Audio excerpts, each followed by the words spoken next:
Sementara itu, Saudara, pelaksana tugas Gubernur Aceh Nova Iriansah menerima kunjungan silaturahmi keluarga besar Persatuan Menembak Angkatan Darat Perbakat yang dipimpin oleh Ketua Perbakat Aceh Brigjen TNI Joko Purwo Putranto di Pendopo Gubernur Aceh.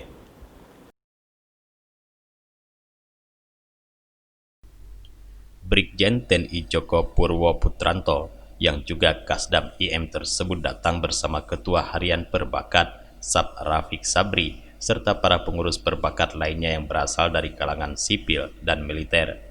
Joko Purwo menjelaskan, silaturahmi dilakukan untuk membangun sinergitas perbakat Kodam IM dengan pemerintah Aceh. Kunjungan itu juga dilakukan untuk menyampaikan program kerja perbakat terkait persiapan pengkaderan atlet menembak dalam menghadapi PON 2024 serta meminta dukungan pemerintah Aceh terkait hal tersebut. PLT Gubernur Aceh Nova Iriansah menyambut hangat kunjungan silaturahmi perbakat dan mengatakan pemerintah Aceh mendukung semua upaya yang dilakukan demi kebaikan Aceh. Terkait persiapan PON 2024 di mana Aceh merupakan tuan rumahnya, Nova mengatakan akan mendukung upaya persiapan yang dilakukan oleh perbakat. Dari Banda Aceh, Tim Liputan Aceh TV melaporkan.